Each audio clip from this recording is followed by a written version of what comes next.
नमस्कार, मैं हूं आपके साथ मेनका चौधरी।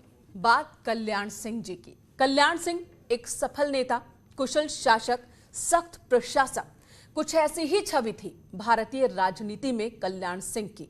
कल्याण सिंह की पहचान राम भक्त के तौर पर भी है। 1992 में जब विवादित ढांचा गिरा था, कल्याण सिंह ने उसकी जिम्मेदारी खुद ली और सीएम पद से इस्तीफा दे दिया। इसलिए कहा जा रहा है कि यूं ही कोई कल्याण नहीं बन जाता। लगभग 1 बजे जब केंद्र सरकार के गृह मंत्री श्री एस.सी. चौहान साहब का मेरे पास फोन गया और कहा कि हमारे पास ये सूचना है कि कार सेवक गुम्बद पर चढ़ गए। आपके पास क्या सूचना है? तो मैंने कहा कि मेरे पास थोड़ा सा एक कदम आगे की है कि कार सेवक गुम्बद पर चढ़ गए और कार सेवकों ने गुम्बद को तोड़ना भी शुरू कर दिया। लेकिन चौहान साहब, इस बात को रिकॉर्ड कर लेना कि मैं गोली नहीं चलाऊंगा, गोली नहीं चलाऊंगा, गोली नहीं चलाऊंगा।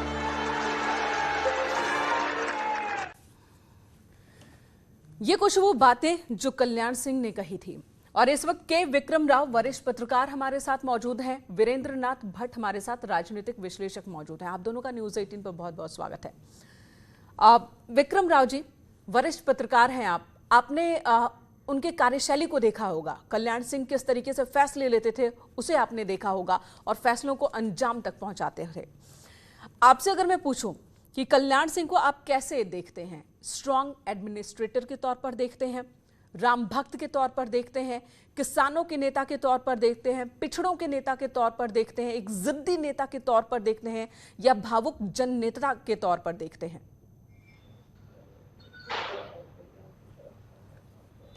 क्या कर रहा है यार? विक्रम राव जी, आवाज मिल रही है आपको? इसमें बोलिए। वीरेंद्र नाथ भट्ट जी का स्वागत कर लेते हैं। उनके पास चलती हूँ, राजनीतिक विश्लेषक हैं। फैसलों के लिहाज से वीरेंद्र नाथ जी, आपको आवाज मिल रही है हमारी? जी बिल्कुल। फैसलों के लिहाज से कल्याण सिंह जी को आप किस तरह से याद करते हैं? क्योंकि कई बड़े और कड़े फैसले लिए उन्होंने, कई बार तो ऐसे भी लिए कि पार्टी भी परेशान हो उठी, लेकिन पार्टी ने हालांकि कभी भी उनका साथ नहीं छोड़ा। किस तरह से आप देखते हैं कल्याण सिंह जी को? देखिए, कल्याण सिंह जी को केवल राम जन्मभूमि में या केवल एक जाति के नेता के रूप में देखना ज्यादती होगी। कल्याण सिंह एक स्टेट्समैन थे, एक जन नेता थे, एक मास लीडर थे, और वो उत्तर प्रदेश की राजनीति में उस दौर में उन्होंने प्रमुख भूमिका निभाई जब देश और प्रदेश में बहुत अधिक राजनीतिक अस्थिरता थी। 1990 में मंडल कमीशन की रिपोर्ट लागू करने की घोषणा हुई थी। 1990 में ही अयोध्या में वायलेंट कार सेवा हुई थी, उसमें हिंसा हुई थी, कार सेवक मारे गए थे। उसके बाद 91 में भारतीय जनता पार्टी की सरकार पहली बनी थी, उसमें कल्याण सिंह जी मुख्यमंत्री बने थे। कांग्रेस का डिक्लाइन हो रहा था। मई 91 में राजीव गांधी की भी हत्या हो चुकी थी और 1991 में ही देश लगभग दिवालिया हो गया था। और जब Chandrashekhar ji caretaker prime minister थे अप्रैल 91 में, तब 40 टन सोना विदेश में गिरवी रखा गया था। तो कुल मिलाकर के आर्थिक, सामाजिक, राजनीतिक माहौल बहुत ही विशिएटेड था, बहुत ही विषाक्त था। ऐसे दौर में कल्याण सिंह जैसे तपे हुए नेता का मुख्यमंत्री बनना उत्तर प्रदेश के लिए एक बहुत बड़ी सौगात थी, बहुत बड़ी एक पॉजिटिव डेवलपमेंट था। और कल्याण सिंह को किसी जाति के रूप के नेता को मैं उचित नहीं मानता। कल्याण सिंह एक मास लीडर थे, और यदि आज के राजनीतिक संदर्भ में उनको कहें तो वो बहुत बड़े नेता थे हिंदुत्व के। और भारतीय जनता पार्टी के ऊपर जो उसके विरोधियों का, विशेषकर वामपंथियों का जो आरोप है कि ये तो श्रवण वर्ग की पार्टी है, जाति विशेष की पार्टी है, तो कल्याण सिंह के चलते उनके इतने विराट व्यक्तित्व के रहते कभी ये आरोप जो है चस्पा नहीं हो पाया भारतीय जनता पार्टी के ऊपर। और भारतीय जनता पार्टी के वो एसेंशन के दिन थे, भारतीय जनता पार्टी की ग्रोथ का वो दौर था। और जब पार्टी की ग्रोथ की बात की जाती है तो लोग केवल देखते हैं कि उस पार्टी की सीटें कितनी हैं लोकसभा में या विधानसभा में। पार्टी का वैचारिक विस्तार अगर हो रहा है, इसके लिए ये आवश्यक नहीं है कि उसकी लोकसभा में विधानसभा में भी उसका बहुमत हो। तो वो एक वैचारिक एक विस्तार का दौर था, और एक आज़ादी के बाद जो के बाद की जो विरासत थी कांग्रेस की, उसका डिक्लाइन का दौर था। और भारतीय जनता पार्टी अगर यूपी के नजरिए से देखें, यूपी के नजरिए से देखें तो उन्होंने विचार के हिसाब से भी क्षेत्रफल बड़ा किया, बीजेपी का मदद की कि बीजेपी को घर घर जन जन तक पहुंचाए। जो एक छवि बन गई थी कि ब्राह्मणों की पार्टी है, उस छवि को तोड़ने में उन्होंने अहम योगदान निभाया, और सीट वाइज भी विधानसभा में बहुमत भी हासिल करवाया उन्होंने, और 91 में बहुमत के साथ सरकार बनाते हैं। अब अगर मैं आपसे पूछूं कि सीएम बनने के बाद कल्याण सिंह जी कैसे थे, और सीएम बनने से पहले आपातकाल के दौरान आरएसएस से जुड़े रहने के दौरान उनकी राजनीति कैसी थी, क्या अलग कोई अंतर? देखिए, बतौर मुख्यमंत्री कल्याण सिंह जी के बारे में जो मैंने देखा है 4 दशकों में यूपी के मुख्यमंत्रियों में, कल्याण सिंह जी एक ऐसे व्यक्ति थे जो अगर जनहित में उन्हें कोई निर्णय करना है तो राजनीतिक नफा नुकसान उनके लिए कभी बहुत महत्वपूर्ण बात नहीं होती थी।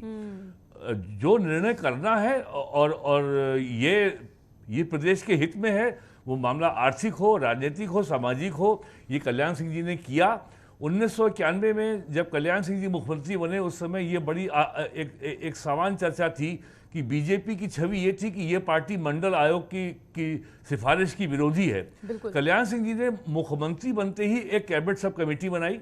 उस कैबिनेट सब कमेटी के सामने ये मामला गया कि साहब, उसकी सिफारिश थी कि मंडल आयोग की समिति की रिपोर्ट यूपी में लागू की जाए, और उसकी रिपोर्ट आई और उसको प्रदेश सरकार ने मान लिया। पूरे दल में, पूरे पार्टी में, प्रदेश में कहीं इसका विरोध नहीं हुआ। तो ये केवल कल्याण सिंह की लीडरशिप थी, ये उनका स्टेचर था, ये उनका कद था कि वो सबको अपने साथ लेके चल सकते थे।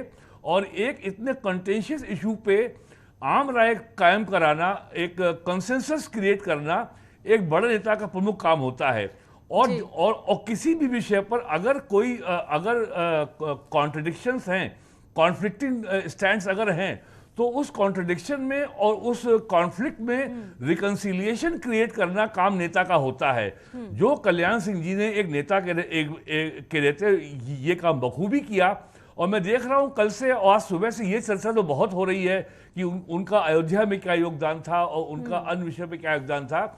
लखनऊ की एक बहुत बड़ी पुरानी समस्या थी, लगभग 100 साल पुरानी समस्या। लखनऊ में शिया सुन्नी का विवाद, मुहर्रम के जुलूस निकलने पर यहाँ विवाद होता था, कर्फ्यू लगता था, हिंसा होती थी, और पिछले 50 साल से वो जुलूस पर प्रतिबंध था। कल्याण सिंह जी के समय बाकायदा लखनऊ कमिश्नर के दफ्तर में आधी रात तक बैठकें होती थी शिया सुन्नी मौलानाओं की। मैंने उसको कवर किया है तो मैं जानता हूँ। और उसमें सरकार के बड़े अधिकारी भी शामिल होते थे, पुलिस के डीजीपी, प्रिंसिपल सेक्रेटरी होम वगैरह। और इंटेंस नेगोशिएशंस के बाद, लंबी बैठकों के बाद 8 जुलूस शिया समुदाय की परमिशन दी गई। कई विवादों पर उन्होंने कंट्रोल भी किया, और अपने वही कठोर प्रशासक वाली छवि उनकी कई बार देखने को मिली है, कई फैसलों में देखने को मिली है। के विक्रम राव भी हमारे साथ जुड़ चुके हैं, वरिष्ठ पत्रकार हैं। विक्रम राव जी, आप लंबे वक्त से पत्रकारिता कर रहे हैं, आपने उनके कार्यशैली को देखा होगा। अगर अब कल्याण सिंह जी को याद किया जाएगा तो किस तौर पर याद किया जाएगा? खासकर आप उनके कौन से बड़े फैसले को याद करेंगे? कल्याण सिंह की सबसे खास बात ये थी कि अपना निर्णय खुद करते थे, वो स्वयं बने नेता थे, किसी के द्वारा थोपे नहीं गए थे। इसीलिए उनका बड़प्पन और बड़ा और ऊंचा हुआ। मतलब जैसे वीरेंद्र ने बताया, शिया सुन्नी वाली बात बिल्कुल सही थी। बहुत बड़े बड़े लोग आए, चले गए, कोई समस्या हल नहीं कर पाए, और आज भी ये समस्या बनी हुई है।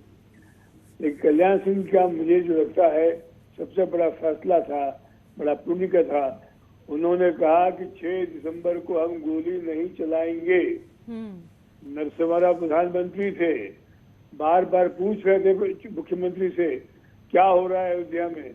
सुप्रीम कोर्ट को वादा किया है, शांति रहेगी, मस्जिद रहेगी या तोड़ दी जाएगी। इन्होंने सुप्रीम कोर्ट में वादा किया था कि काफी सुरक्षा मिलेगी, लेकिन ये तय करना कि गोली नहीं चलेगी मेरे ख्याल सबसे बड़ा फैसला था। वरना गोली चल के जो हालत पैदा की थी मुलायम सिंह यादव ने, उससे और बुरी हालत होती, क्योंकि अपार भीड़ आई थी, संख्या हजारों में थी, लाखों के बराबर थी, और सेना भी उसको नियंत्रित नहीं कर पाती। तब कल्याण सिंह का नहीं, अभिव्यक्ति की आजादी है, धार्मिक आस्था की आजादी का प्रश्न है, ये लोग भाषण देंगे, सभा करेंगे, चले जाएंगे, ये था। अब ये किसी को नहीं पता था कि इम्प्लोजन होगा और मस्जिद को इम्प्लोजन जो द्वारा उड़ा दिया जाएगा, न कि एक्सप्लोजन द्वारा। ये सब चीजें अंदरूनी बातें थी जो मुख्यमंत्री को नहीं पता थी, लेकिन मुख्यमंत्री को इसके लिए जिम्मेदारी ठहरा देते। लेकिन उन्होंने नैतिक जिम्मेदारी ली। जब जो विवादित ढांचा है ढहा दिया गया तो उन्होंने नैतिक जिम्मेदारी ली, इस्तीफा दिया। इस फैसले पर आप क्या कह रहे हैं? क्योंकि अगर उस वक्त देखा जाए तो बहुमत की एक सरकार थी, अच्छी भली सरकार चल रही थी बीजेपी की, और वहां पर सरकार को कुर्बान कर देना वो एक बहुत बड़ा फैसला था। तो उस वक्त क्या स्थिति बनी होगी कि नुकसान कर दिया या भविष्य में इससे एक बहुत बड़ा फायदा होने वाला है, ये आकलन उन्होंने कर लिया था? मैंने कहा सुप्रीम कोर्ट को वादा करने के बाद कल्याण सिंह जानते थे कि उनकी नैतिक जिम्मेदारी है। कोई भी कहीं कोई दुर्घटना होती है या वादा फरामोशी होती है तो मुख्यमंत्री को इस्तीफा देना पड़ेगा। और इसीलिए जब तत्कालीन राज्यपाल सत्यनारायण रेड्डी, जो कभी समाजवादी पार्टी में थे, उन्होंने उनका इस्तीफा स्वीकार नहीं किया, उनकी सरकार को भंग कर दिया। ये भी एक कांग्रेस की चाल थी, दिखाने के लिए कदम उठाया है। हालांकि नैतिक जिम्मेदारी लेते हुए करीब आधे घंटे पहले कल्याण सिंह जी ने त्यागपत्र दे दिया था कि मैं स्थिति को संभाल नहीं पाया हूँ। ये भी उनका एक महान फैसला था।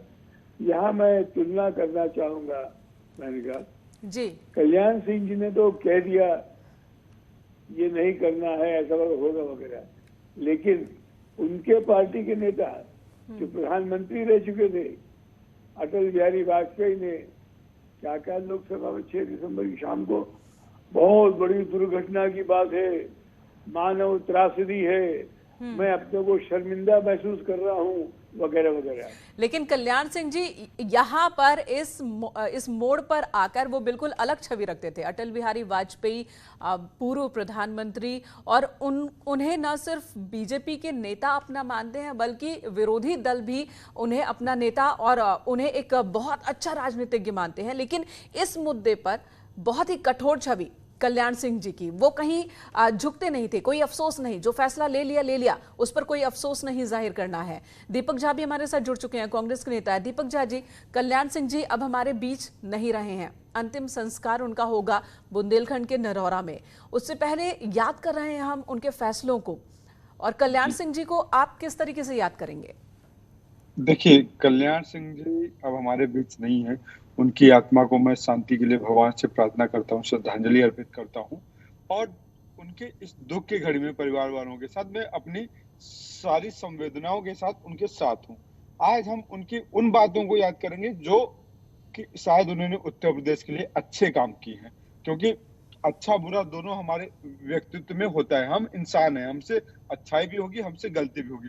तो आज हमें क्रिटिसाइज करने का कोई हक नहीं है, न हमें दिन है। मैं कल्याण सिंह जी को उन चीजों के लिए याद करना चाहूंगा।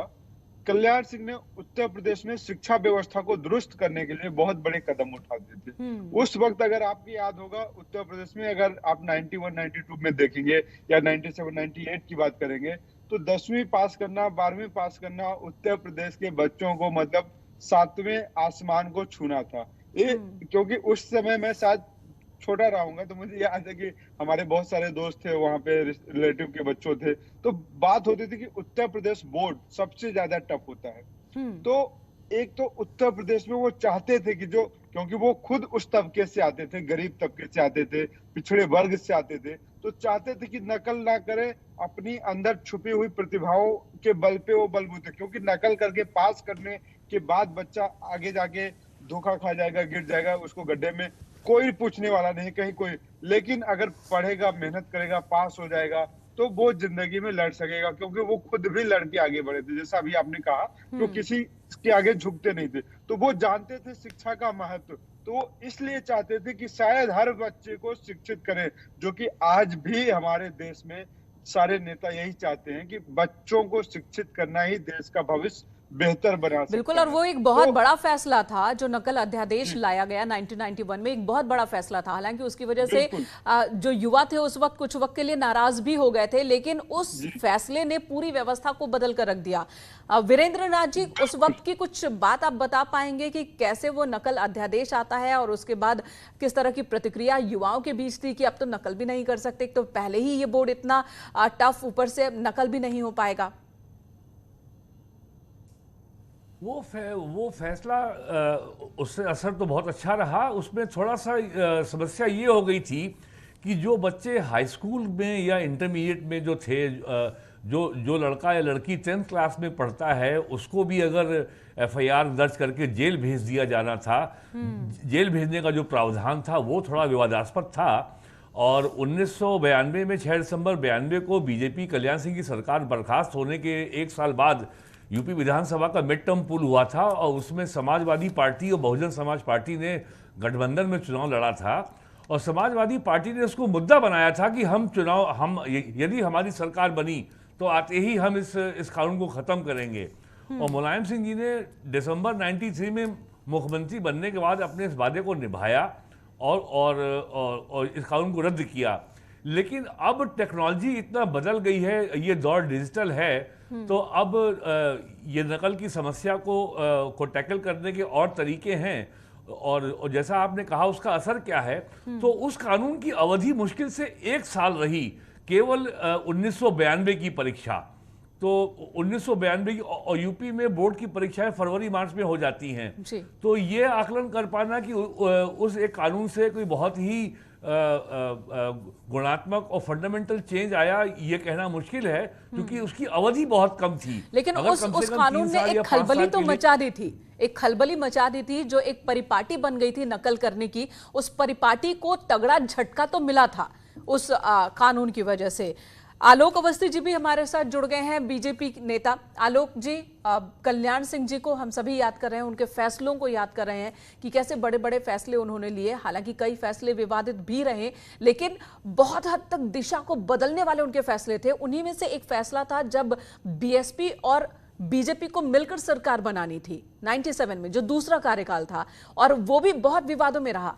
उस पर आप कुछ कहेंगे?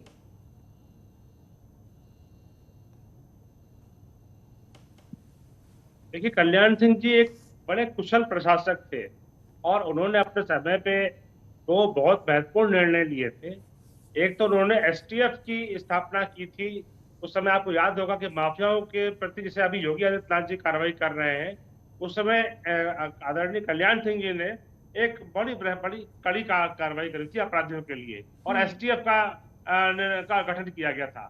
दूसरा, उनका एक बहुत कठोर निर्णय था जिसको बहुत कड़ाई से पालन किया गया था, वो नकल अध्यादेश था, जो नकल विरोधी जो उन्होंने कानून बनाया था, उसको भी जो है बहुत पॉपुलैरिटी मिली थी और वो उन्होंने बहुत कड़ाई से लागू किया था। उसका भी कई स्तर पे विरोध हुआ था, लेकिन जनता की, बच्चों की भलाई के लिए उन्होंने नकल अध्यादेश का कानून लेके आए थे। तीसरा, राम मंदिर आंदोलन में वो बराबर जो है उनका ये था कि हम गोली नहीं चलाएंगे और अन्य साधनों के उपयोग करके भीड़ को इधर उधर किया जाए, लेकिन राम मंदिर आंदोलन के भक्तों पे उन्होंने गोली नहीं चलवाई। जिस तरीके से मुलायम सिंह यादव जी ने सरयू नदी को लाल कर दिया था अपने शासनकाल में, उसको आदरणीय कल्याण सिंह जी ने राम भक्तों पे गोली नहीं चलवाई। और उसके लिए चाहे सरकार उनकी चली गई, उन्होंने सरकार को कुर्बान करना जरूर समझा, ठीक समझा, और गोली नहीं चलाई। ये बहुत स्ट्रॉन्ग कदम होते हैं नेता के, कि हर आदमी सोचता है कि सत्ता में आए तो मैं सत्ता चलती रहे, हम समझौते कर लें। कल्याण सिंह जी ने कभी समझौता नहीं किया, लेकिन उन्होंने सत्ता को कुर्बान कर दिया, विचारधारा के आगे सत्ता को कुर्बान कर दिया। और भगवान राम के प्रति जो उनका जो लगाव था, उनके बेटे को भी हमने सुना कि वो कह रहे हैं कि शायद भगवान राम के मंदिर के लिए ही उनका जन्म हुआ था और अब वो भगवान श्री राम के चरणों में चले गए। ये शब्द है उनके बेटे का। आप सभी हमारे साथ बने रहिएगा, हमें यहाँ एक छोटे से ब्रेक के लिए रुकना होगा, तुरंत लौटेंगे, बने रहे हमारे साथ।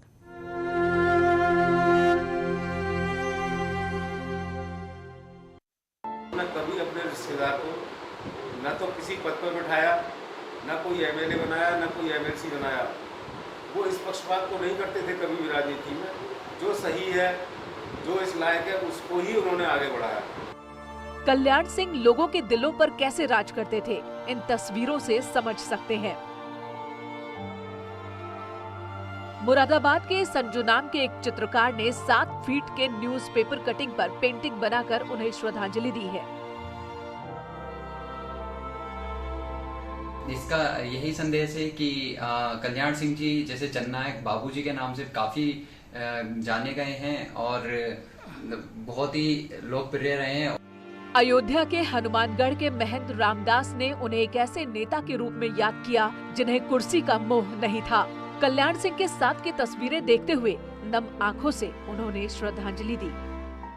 राम मंदिर के लिए जो त्याग किया कि अपनी कुर्सी को ठोकर मार दिया, लेकिन एक भी राम भक्तों पर गोली नहीं चलाई और कानून व्यवस्था का पालन किया।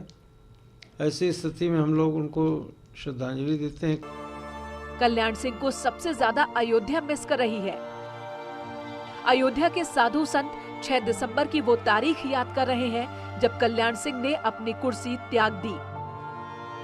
माननीय कल्याण सिंह जैसा कोई राम भक्त पैदा नहीं हुआ जिसने अपनी सीएम की कुर्सी को लात मार दिया था, लेकिन किसी राम भक्त पर आंच नहीं आने दिए। अयोध्या से मैं जगत गुरु परमहंस आचार्य, मुझे बहुत दुख है। हमने बहुत अनुष्ठान भी कराया, मिलने भी हम गए थे अभी 2-4 दिन पहले, और ये मैं कह सकता हूं कि आज अगर राम मंदिर बन रहा है तो ये माननीय कल्याण सिंह की देन है। एक हिंदुओं के माथे पर कलंक की टीका था, वो खत्म हुआ। आज वो राष्ट्र नायक, हिंदुत्व हृदय सम्राट कल्याण सिंह जी नहीं रहे। हम लोगों में अपार दुख है, पीड़ा है। अलीगढ़ के लोग भी उन्हें बाबूजी ही कहकर पुकारते हैं। अलीगढ़ के एक खिलाड़ी उन्हें कैसे याद कर रहे हैं, सुनिए जरा। बाबूजी का मैं बहुत करीब था। मैं एक खिलाड़ी भी था, एथलीट भी था। बाबूजी इस स्टेडियम का, इस हॉल का उद्घाटन किया था। उस समय जिला अधिकारी अरुण कुमार मिश्रा जी थे। बाबूजी ने के साथ हम लखनऊ से आए थे, मुख्यमंत्री थे। उन्होंने बोला, बेटा तुम खिलाड़ी हो, तुम पहले उद्घाटन करोगे, तुम अपने हाथ से फीता काटो। तो मैंने इस बैडमिंटन हॉल का, मैंने बाबूजी आप तो मुख्यमंत्री हैं, आप काटिए। बोला नहीं, तुम खिलाड़ी हो, तुम हमारे साथ रहते हो, इसलिए करो। तो मैंने इस हॉल का फीता काटा, नारियल फोड़ा। अलीगढ़ के इस स्टेडियम में कल्याण सिंह से जुड़ी कई कहानियां हैं जिसे यहाँ के खिलाड़ी अक्सर सुनाते रहते हैं। बाबूजी 64 नंबर के जाफरानी पत्ती वाले पान खाता करते थे, खूब खिलाते थे। कोई भी कार्यकर्ता उनके पास चला जाता था, कहता था कि भाई पहले भोजन करो, प्रसाद पाओ, मिठाई खाओ। ये बताइए, बाबूजी खुद इसका उद्घाटन करने आए थे, लेकिन आपको देखा तो आपसे उद्घाटन करा दिया। हाँ, हमसे कराया था उन्होंने उद्घाटन। पूरे भारत के नेता थे वो, उत्तर प्रदेश के नहीं, पूरे भारत के नेता थे। अब चूंकि वो नहीं रहे तो हम उनको हर तरीके से भाव रूप से, अपने रूप से जिस तरीका हम पे हो रहा है वो कर रहे हैं।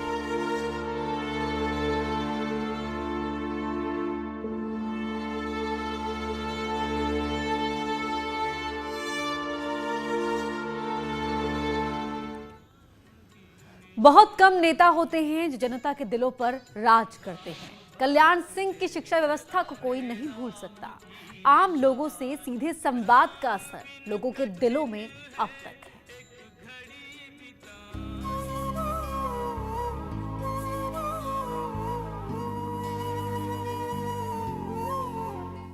शक्ति को न्यौछावर करने का साहस जीवंत उदाहरण है। वो उनको उस घटना ने अमर बना दिया।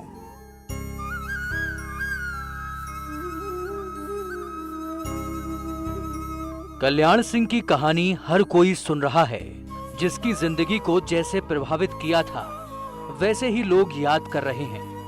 कल्याण सिंह के निधन से बुलंदशहर के लोग भी दुखी हैं। पूरे इलाके में शोक की लहर है।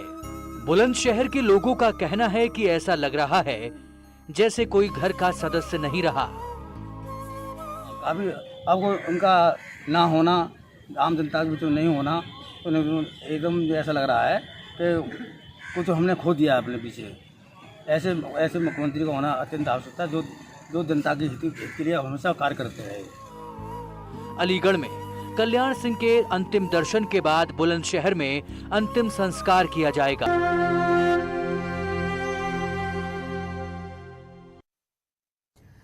ब्रेक के बाद स्वागत आपका एक बार फिर से। यूं ही कोई कल्याण नहीं बन जाता, कल्याण बनने के लिए तपना पड़ता है, बहुत से कठोर फैसले लेने पड़ते हैं, कभी वाहवाही मिलती है तो कई बार कई सवाल भी उठते हैं। इस वक्त हमारे साथ हमारे मेहमान मौजूद हैं।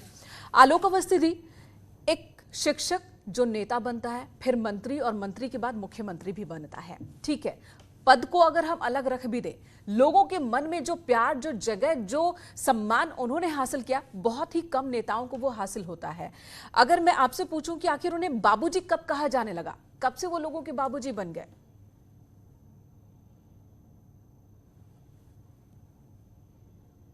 देखिए, वो शुरू से ही उनको बाबूजी कहते थे, क्योंकि हम लोगों से आयु में वो काफी बड़े रहते थे और हमेशा उनको कुछ सिखाने का और कार्यकर्ताओं का निर्माण करने का उनको जो है हर जिले में उन्होंने कार्यकर्ताओं का निर्माण किया, हर जगहों पर उन्होंने लोगों को एलिवेट किया, नेता बनाया, कार्यकर्ता से नेता बनाया। कल्याण सिंह जी के बनाए हुए आज बहुत से कार्यकर्ता ऐसे हैं जो बड़े बड़े पदों पर आज सुशोभित हैं। कल्याण सिंह जी स्वयं एक बड़े नेता थे। अटल जी, आडवाणी जी के बाद अगर कोई कद्दावर नेता था तो कल्याण सिंह जी के बारे में कहा जाता था। पूरे देश में उनकी डिमांड होती थी और पिछड़ों के दबे कुचले लोगों की वो बहुत ज्यादा केयर करते थे, अंतिम छोर पे खड़े हुए व्यक्ति की चिंता करते थे और गरीबों के लिए तो मसीहा थे। उनके कल्याण के लिए वो अपने अधिकारियों पे भी बिगड़ पड़ते थे और उनको डांट फटकार करके उन गरीबों तक जो है मदद पहुंचवाते थे। कल्याण सिंह जी की बराबरी आज के युग में बहुत कम नेता कर सकते हैं और बिल्कुल यही वजह है आलोक जी की न सिर्फ उनके दल के लोग उनकी तारीफ करते हैं, बल्कि जो विपक्षी पार्टियां हैं उनके नेता भी तारीफ करते हैं। दीपक जी हमारे साथ है कांग्रेस से। दीपक जी, अगर मैं भाषणों की बात करें, कल्याण सिंह जी जब बोलते तो सुनने वाला सुनता रह जाता है। कहते हैं कि दूर दूर से भीड़ आ जाती थी, बुलानी नहीं पड़ती थी भीड़ कि कल्याण सिंह जी को सुने। जिस तरीके से अटल बिहारी वाजपेयी को लोग सुना करते थे, उसी तरह से कल्याण सिंह जी को सुना करते थे लोग। आपको अगर मैं पूछूं कि कौन सा उनका भाषण जो आपको याद? जी, सुन पा रहे हैं आप मेरे को? बिल्कुल। देखिए, अटल बिहारी वाजपेयी और आडवाणी जी की किताब जब है उसमें लिखते हैं आडवाणी जी कि मुझे बोलना नहीं आता, भाषण देना नहीं आता था जब मैं अध्यक्ष बना था। तो अटल बिहारी वाजपेयी जी ने मुझको पुष्ट किया और उस टाइम उन्होंने जिक्र किया कि कल्याण सिंह जी भी वो नेता थे जो मुझे पुष्ट करते थे कि आप अच्छा बोलते हो, हम लोगों के बीच में अच्छा बोलते हो। तो जो कल्याण सिंह जी हैं, ये जनजात एक लीडर थे, इनके अंदर इनको कुछ सिखाने की जरूरत नहीं थी। ये जब बोलते थे, कहते ना कृष्ण भगवान बांसुरी बजाते थे तो गायें खींच के चली जाती थी। तो एक अटल बिहारी वाजपेयी जी हैं, कल्याण सिंह जी हैं। देखिए, विरोधाभास होना राजनीति में अलग हो सकता है, मतभेद अलग हो सकते हैं, लेकिन जो कला है, जिसके पारंगत थे, जब ये बोलते थे तो लोग सुनते थे और उसका परिणाम होता था कि इनकी सत्ता में, सरकार में आए। क्योंकि भाजपा का नामो निशान नहीं था। वो उस कद में जब भाजपा ने प्रधानमंत्री नहीं दिया था, उस वक्त भाजपा ने मुख्यमंत्री दिया था। तो भाजपा के मुख्यमंत्री बनने का गौरव श्री कल्याण सिंह को जाता है। तो इतिहास याद रखेगा, उत्तर प्रदेश की जनता याद रखेगा, देश के नेता याद रखेंगे। जो मुख्यमंत्री बनता है, कहीं ना कहीं उसका सम्मान जनता के दिलों में होता है, मुद्दों के साथ वो आता है, इसीलिए बनता है। तो इनके कोई एक भाषण नहीं है जो मैं कहूं कि बहुत जब भी वो बोलते थे, क्योंकि ये लोग कोई बनावटी नेता नहीं थे, कोई एक्टर नहीं थे, कोई अभिनेता नहीं थे, उन्हें स्क्रिप्ट की जरूरत नहीं होती थी, जरूरत नहीं थी। तो जब भी मंच पे खड़े हो जाते थे, माइक से जब भी बोलते थे कि बैठ जाओ, भी अगर अपने कार्यकर्ताओं को संबोधित करते हैं, जो भी बड़ा नेता होता है और कहते हैं बैठ जाओ, तो वो आदेशात्मक नहीं होता, वो एक अनुरोध होता है अपने कार्यकर्ताओं से, अपने मित्रों से, जो उनके सामने लाखों की भीड़ खड़ी होती है, वो अनुरोध करते हैं और उस अनुरोध में लाखों लोग अपने पलक फावड़े बिछा के उनके लिए नतमस्तक होते हैं। ये प्रेम होता है। तो एक मंत्रमुग्ध सा, उनकी बातों को सुनकर लोग मंत्रमुग्ध सा हो जाते थे। तो ये उनके अंदर एक कला थी, ये उनके अंदर एक जन्मजात गुण था, ईश्वर प्रदत्त गुण था और उसका उन्होंने बखूबी दिखाया कि आप एक गरीब परिवार से लेके शिक्षक हो गए, कैसे देश की और कैसे राज्य की व्यवस्था को अपने हाथों में लेके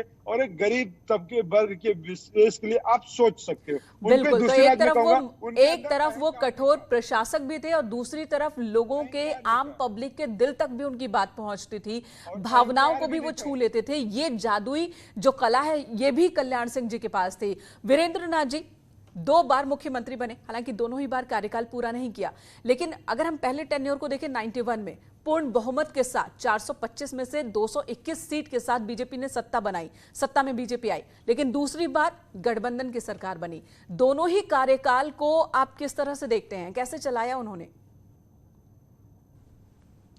देखिए, पहले कार्यकाल में तो बीजेपी का स्पष्ट बहुमत था 1991 में, और वो सरकार 1.5 साल चली। लेकिन दूसरा कार्यकाल की जो आप बात कर रही हैं वो इलेक्शन यूपी असेंबली का सितंबर 1996 में हुआ था। वो हंग असेंबली थी, उसमें किसी दल का बहुमत नहीं आया था। उसमें किसी दल का बहुमत नहीं था। बीजेपी सिंगल लार्जेस्ट पार्टी थी, अराउंड 175-176। उस समय भारतीय जनता पार्टी और बहुजन समाज पार्टी में ये एग्रीमेंट हुआ था कि 6-6 महीने के लिए दोनों सत्ता में रहेंगे।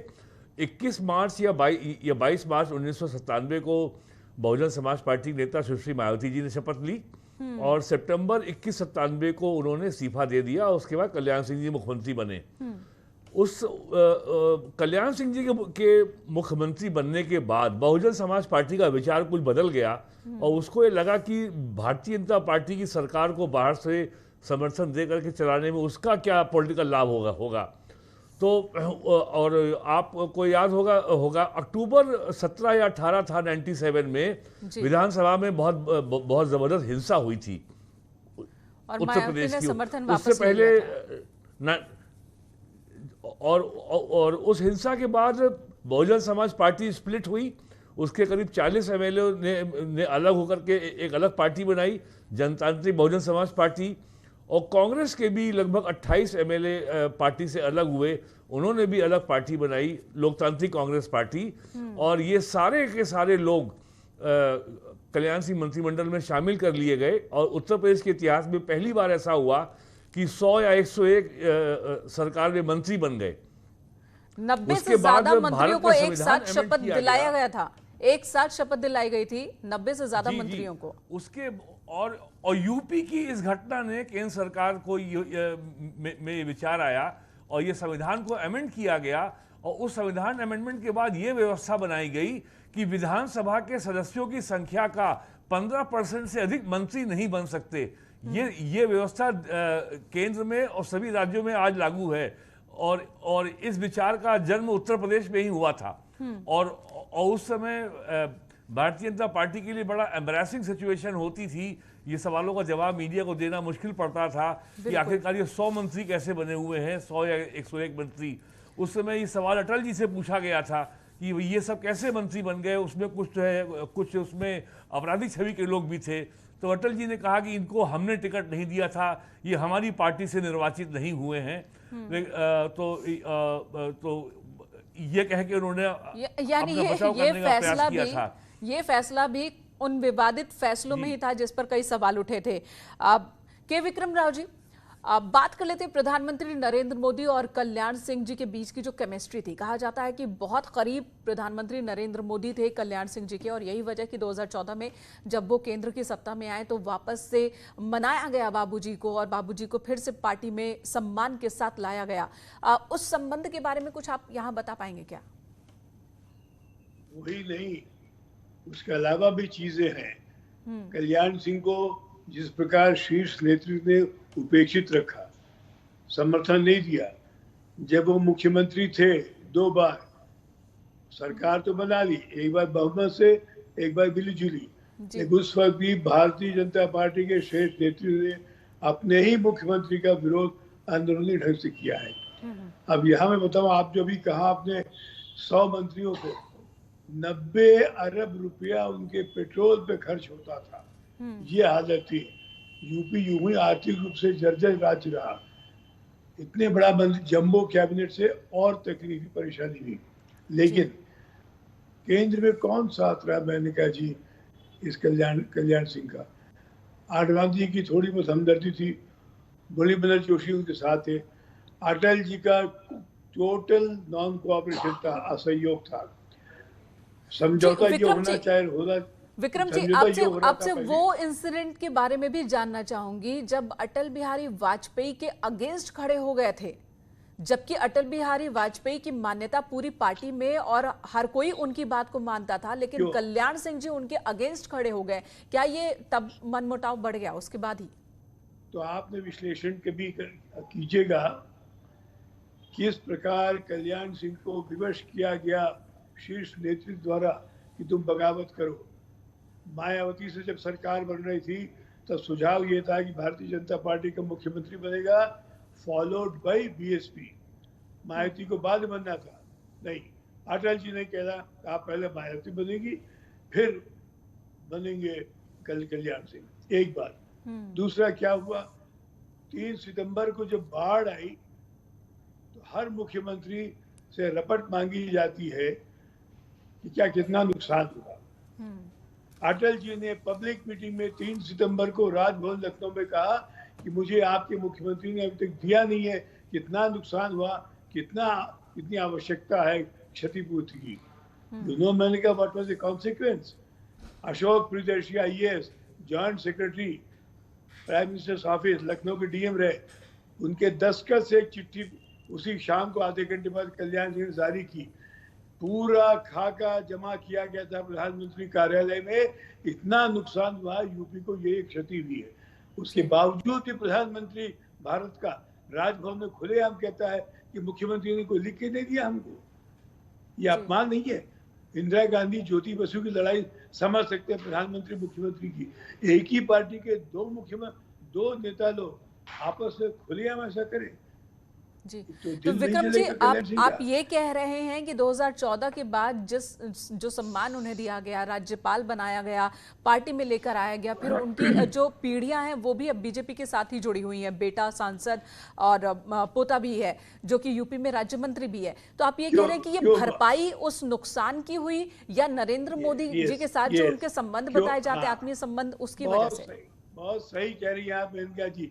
मुख्यमंत्री प्रधानमंत्री बदल गया था क्योंकि राम और रोटी को जोड़ने वाला मुख्यमंत्री उसी से मिलता जुलता राम रोटी को जोड़ने वाला प्रधानमंत्री बना। चाय वाला आया था, इन दोनों में एक वैचारिक साम्य था, एक तादाद भी था, एक हमजोलीपन था कि हम लोग उस वर्ग के लोग हैं, हम लोग जो शोषित रहे सदियों से। इसीलिए नरेंद्र दामोदर दास मोदी और कल्याण सिंह लोध राजपूत का सामंजस्य स्थापित हुआ। सवाल यहाँ ये नहीं है, सवाल ये है कि ऐसा पहले क्यों नहीं हो पाया। भारतीय जनता पार्टी केवल सवर्णों की पार्टी रही और जब मंडल कमंडल आया तो भारतीय जनता पार्टी को संभाल नहीं पा रहा था।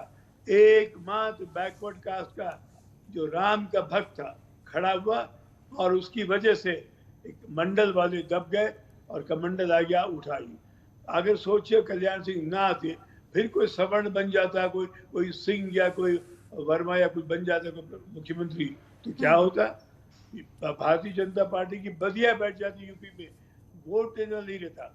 अगर जो कुछ बना है ये कल्याण सिंह के जोरदार प्रयास से। यहाँ एक बात और आपको बनाना चाहूँगा, मैंने कहा कितनी दुखद होती है। लखनऊ के हजरत बल पार्क में लखनऊ का सांसद नॉमिनेशन फाइल करता है, कलेक्ट्रेट ऑफिस बाहर आता है, पार्टी की बड़ी बहुत विशाल मीटिंग बेगम हजरत पार्क में होती है जो पड़ोस में लगी हुई है। वहाँ बाकी सब बोलते हैं, ठाकुर राजनाथ सिंह है, कलराज मिश्रा है, लाल टंडन है, सब बोलते हैं। उत्तर प्रदेश के मुख्यमंत्री का नाम बुलाया नहीं जाता है, बोले दे दिया जाता है। उसी वक्त मैंने लिखा था अखबारों में, पत्रकार साथियों से कहा था कि यारो ये तो लिखो, इससे बढ़ के अपमान हो सकता है मुख्यमंत्री का। अखबारों में छपा, उत्तर प्रदेश के मुख्यमंत्री को नहीं बोलने दिया गया। जी, लेकिन वो इतिहास था, और एक इतिहास ये भी है कि उसके बाद वो पार्टी से जुड़े, उन्हें बकायदा मान मनोबल के साथ पार्टी से जोड़ा गया और उसके बाद उन्हें हर वो सम्मान देने की कोशिश बीजेपी ने की है जिसके वो हकदार थे। और जैसे कि उनकी इच्छा थी, एक भाषण में उन्होंने खुद ही ये बात कही थी कि मैं बीजेपी के साथ हूं, रहूंगा और मरने के बाद भी चाहता हूं कि पार्टी ही मेरा अंतिम संस्कार करे। और वो तस्वीर हम देख रहे हैं कि सीएम योगी आदित्यनाथ उनके अंतिम सांस लेने से लेकर अंतिम संस्कार तक लगातार हर व्यवस्था को खुद देख रहे हैं, पार्थिव शरीर के साथ साथ उनकी मूवमेंट लगातार देखने को मिल रही है। तो यहां पर भी आप राम का कनेक्शन भी देख सकते हैं कि दोनों के बीच भी राम का कनेक्शन, लेकिन कोशिश बीजेपी की ओर से यही हो रही है कि उनके इस कद्दावर नेता को हर वो सम्मान वो दे सके जिसके वो हकदार।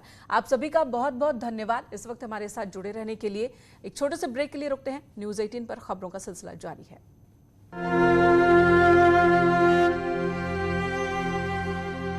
राजनीति में नहीं गया और